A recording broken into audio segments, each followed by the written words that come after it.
नमस्कार, आज की बड़ी खबरों में आपका स्वागत है। मैं हूं आपके साथ अंकिता।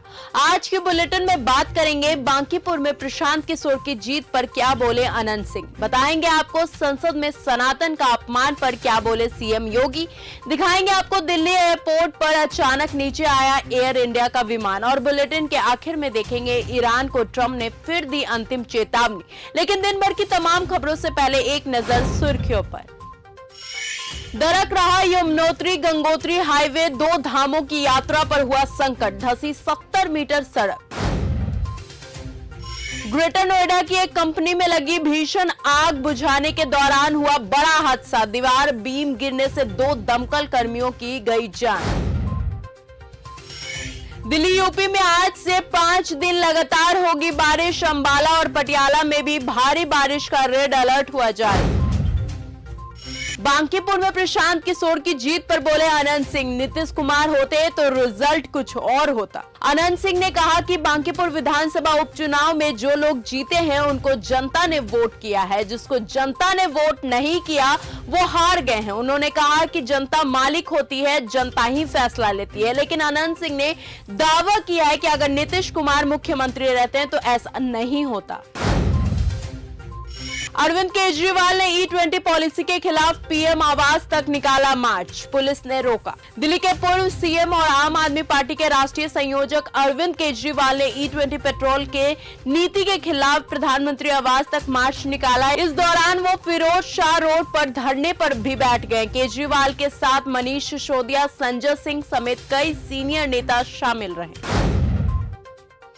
संसद में सनातन का अपमान, चंदा चोरी में साधु संतों की भूमिका नहीं, ये लोग राम भक्तों का अपमान कर रहे हैं, बोले सीएम योगी। सीएम योगी ने मीडिया से बात करते हुए कहा कि विपक्ष किसी नियम को नहीं मानना चाहती है, लगातार सदन का अपमान किया जा रहा है। विपक्ष केवल तर्कहीन मुद्दा उठाकर भ्रामक प्रचार करता है। जिस तरह का आचरण समाजवादी पार्टी के विधायक सदन में करते हैं वो पूरी तरह से अलोकतांत्रिक है। बांकीपुर में इस बार बीजेपी ने फेयर इलेक्शन करवाया, रिजल्ट आपके सामने है, बोले अखिलेश यादव। बांकीपुर उपचुनाव के परिणाम पर समाजवादी पार्टी के अध्यक्ष और सांसद अखिलेश यादव का बयान सामने आया है। अखिलेश यादव ने भाजपा को घेरते हुए कहा कि भारतीय जनता पार्टी के कार्यकर्ताओं के पास बाकी कुछ बचा नहीं है। भाजपा के 12 साल का ये रिटर्न गिफ्ट मिला है उन्हें। उन्होंने कहा कि भाजपा अगर कुंदर की या फिर बंगाल की तरह चुनाव लड़ती और लगा देती तो भाजपा की हार नहीं होती। बीजेपी बांकीपुर हार गई, इसका मतलब ये नहीं कि वो कमजोर हो गई। जीत के बाद बोले प्रशांत किशोर। बांकीपुर को बीजेपी का किला कहे जाने पर प्रशांत किशोर ने कहा कि इसे बीजेपी का किला कहना तो सही नहीं होगा। ये बीजेपी की मजबूत सीट जरूर थी जहां से वो लगातार जीतते थे, लेकिन किला जनता का होता है। जनता ही बताती है कि जनता किसको रखेगी और किसको हटाएगी। जुकरबर्ग को माफी मांगनी पड़ेगी, मेटा गूगल पर बरसे निशिकांत दुबे, बोले एंटी इंडिया कंटेंट की बढ़ाते हैं रीच। सूचना प्रौद्योगिकी की संसदीय समिति के अध्यक्ष निशिकांत दुबे ने मेटा गूगल और स्नैपचैट पर गंभीर आरोप लगाते हुए कहा कि कुछ संगठनों और कथित एंटी इंडिया कंटेंट की रीच जानबूझकर बढ़ाई जाती है। उन्होंने बच्चों और महिलाओं से जुड़े अश्लील कंटेंट तथा डीप फेक पर भी चिंता जताई है। 22 बच्चों की गई जान, 35 हुए संक्रमित। गुजरात में चांदीपुरा वायरस ने मचाया कहर, 184 संदिग्ध मामले आने पर हाई अलर्ट हुआ जारी। गुजरात में चांदीपुरा वायरस के बढ़ते मामलों ने स्वास्थ्य विभाग की चिंता बढ़ा दी है। बच्चों को प्रभावित करने वाले इस घातक वायरस के संदिग्ध मामलों के बीच अब तक 22 बच्चों की जान चली गई है। राज्य सरकार ने पूरे स्वास्थ्य तंत्र को हाई अलर्ट पर रखते हुए रोकथाम और इलाज के विशेष इंतजाम किए हैं। दिल्ली एयरपोर्ट पर अचानक नीचे आया एयर इंडिया का विमान, छत से टकराया, यात्रियों के सिर फुफेट से लौट रहा था। दिल्ली एयरपोर्ट पर एक बड़ा हादसा टल गया। फुफेट से दिल्ली आ रही एयर इंडिया की फ्लाइट में तेज टर्बुलेंस हुआ, जिसकी वजह से कई यात्रियों को चोट लग गई। मौके पर एम्बुलेंस बुलाकर घायलों को अस्पताल ले जाया जा रहा है। एयर इंडिया ने ये जानकारी दी है। जानकारी के मुताबिक कई एम्बुलेंस एयरपोर्ट से घायलों को अस्पताल ले जा रही है। असम सीआरपीएफ कैंप में जवान ने अपने ही 2 साथियों को मारी गोली, खुद भी कर ली आत्महत्या।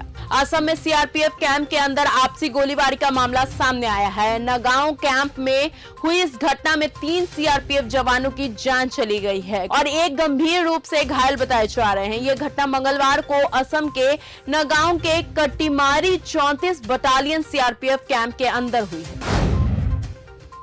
परमाणु रिएक्टर बचाने के लिए चट्टान में किया धमाका, नदी का पानी मोड़ा। यूरोप के सूखे ने पैदा किया बिजली संकट। यूरोप के भीषण गर्मी और सूखे ने अब हालत ऐसा बना दिया है कि परमाणु रिएक्टर बंद होने की कगार पर पहुंच गया है। जिन नदियों का पानी इन रिएक्टरों को ठंडा रखता था वो अब लगभग सूख चुका है। हालात इतने खराब हो गए हैं कि रोमानिया की नौसेना को नदी का रास्ता बदलने के लिए चट्टानों में धमाका करना पड़ा है।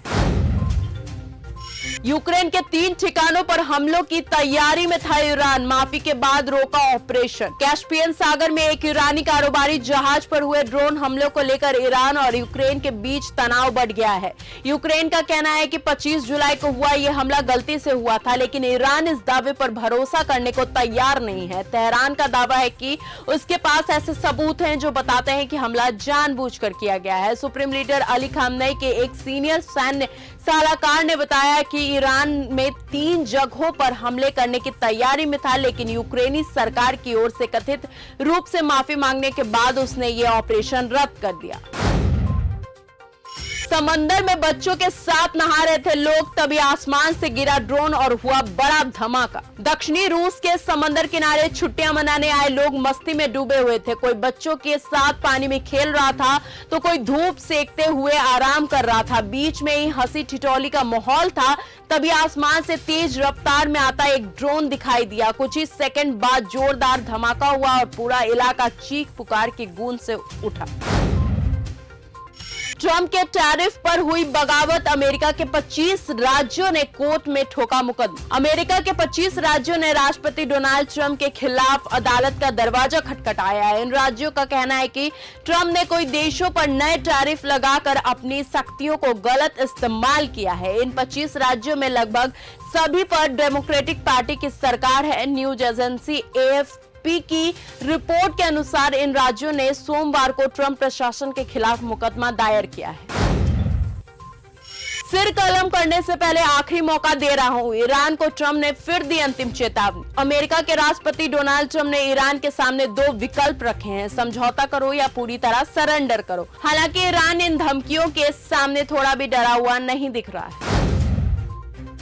पहली बार सामने आएगी शेख हसीना, बांग्लादेश बोला भगोड़ों अपराधियों की वजह से रिश्ते न बिगाड़े भारत। बांग्लादेश के पूर्व प्रधानमंत्री शेख हसीना 2 साल बाद पहली बार सार्वजनिक तौर से सामने आने की तैयारी में है। वो भारत की राजधानी नई दिल्ली स्थित foreign correspondent club of south Asia FCC में एक कार्यक्रम को संबोधित करने वाली है।